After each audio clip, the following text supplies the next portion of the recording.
Natalia Bonner. Welcome back. I'm so excited to be here today and introduce you to my mini inside out machine quilting ruler. I love this little ruler. Now, I've introduced you to many of my other machine quilting rulers. This one is actually a great companion to the mini 4-in-1 machine quilting ruler, but it's also a baby version of the inside out machine quilting ruler. So even though it's a baby version of that ruler, they actually are two different rulers that have different curves and a different curve here and a little bit, well, it's the same angle here on this end. So some fun details about this ruler before we hop over to the machine and go over all the basics. Plus I'm going to stitch out a few designs using this ruler. A few things that I love about this ruler, and honestly, if I could recommend a place for you to start with machine quilting rulers, I would recommend starting with the mini 4-in-1 and the mini inside out machine quilting rulers, whether you're on a domestic machine or a long arm machine, a mid arm machine, a sit down machine. The minis are a fabulous size to start out with. These rulers are a thick ruler. You can kind of see it here, but it's 1/4 of an inch thick. Now, when you are working with machine quilting rulers, you really want to make sure that you're using a ruler that is 1/4 of an inch thick. A ruler that's designed for machine quilting with rulers. If you've tried this at home with a rotary ruler, a ruler like that that's not quite as thick, you've probably noticed that chances of it hopping up on top of your foot or sliding under your foot or breaking are pretty great. So I definitely recommend that you always work with a machine quilting ruler.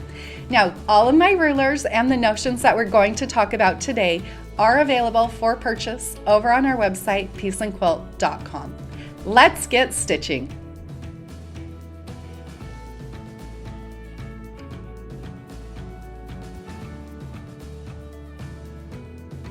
Machine quilting rulers are different from rotary rulers.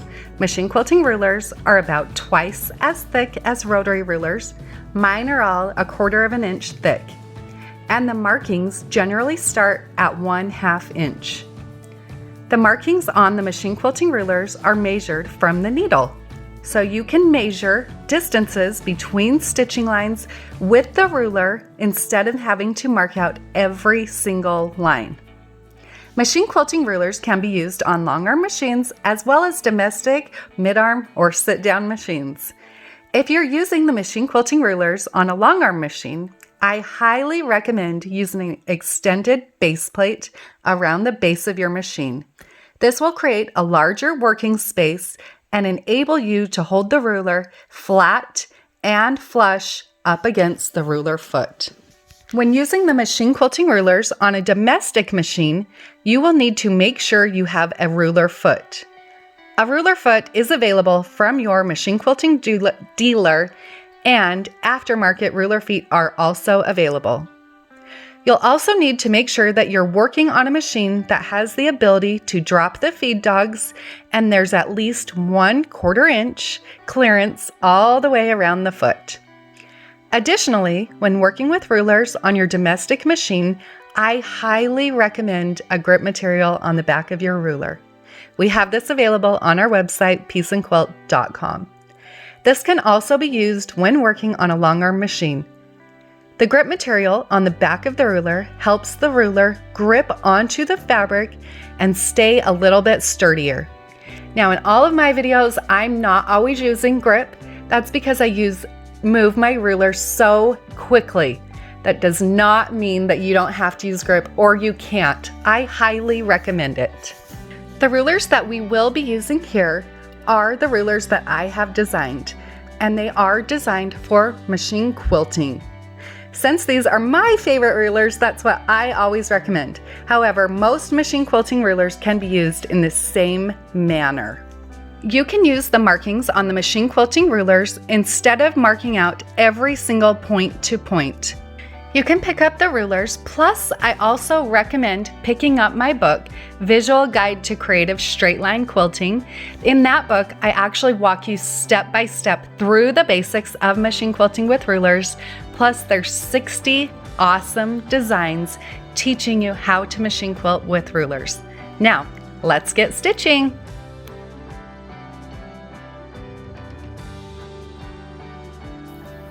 I'll start out by using my blue Mark Be Gone marker and a rotary type ruler. I'm going to find the center on my quilt block.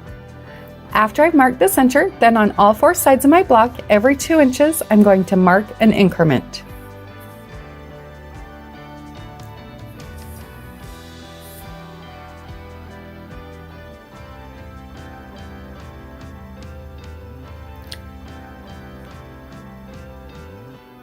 After I've marked those points, then I'm ready to begin stitching. You can begin stitching at any of those marked points.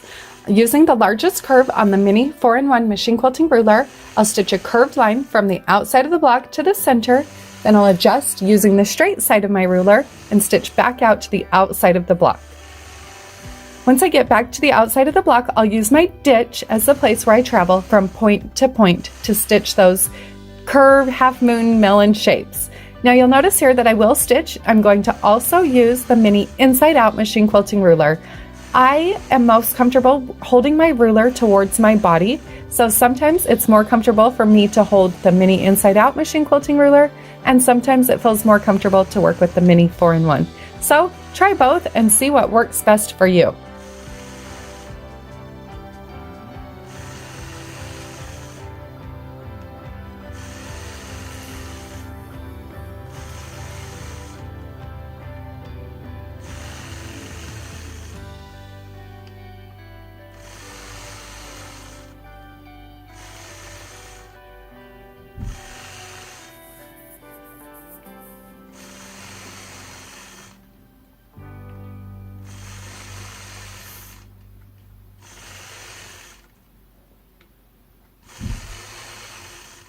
Once I've stitched that last melon shape, then I'm going to travel up my ditch, moving up a 1/2 inch. From there, I'm going to place my mini machine quilting ruler right on top, so my first marked line is right on top of my previous curve. From there, I'll stitch a small echo.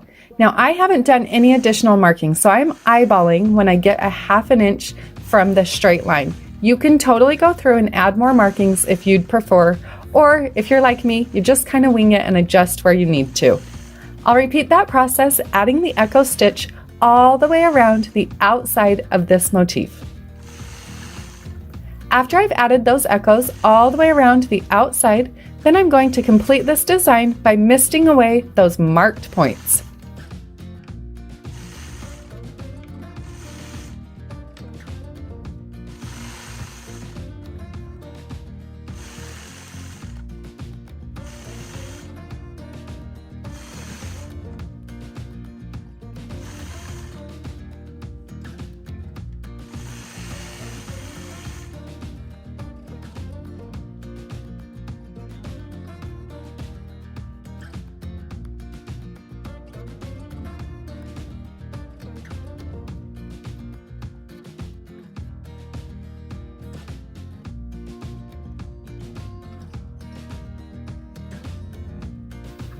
I'll start out by using my blue Mark Be Gone marker and marking the center. Now I'm finding the center on all 4 sides of my block, marking an increment that's 1 inch in from the center and also 2 inches in. I'm from the outside of the block at the center point.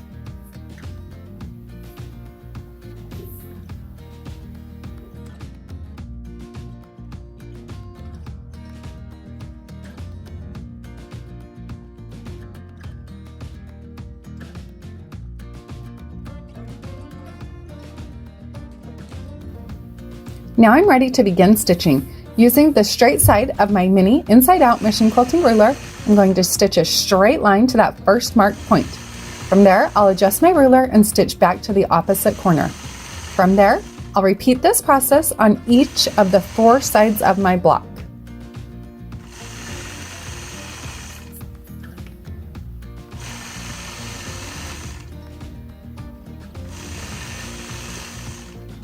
Once I get back to that point where I began stitching, then I'll adjust my ruler again.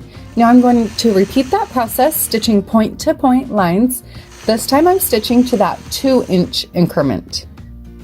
I'll repeat that process on all 4 sides of my block.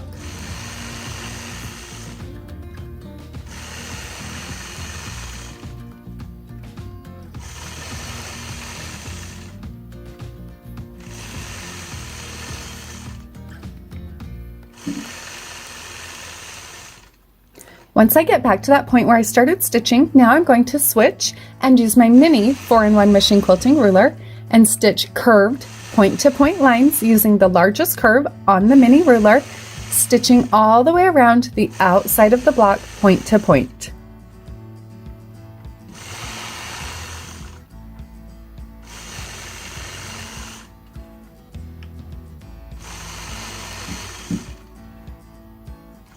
Once I get back up to that corner, I'm going to complete this design by stitching in the ditch all the way around the outside of the block and then misting away those marked points.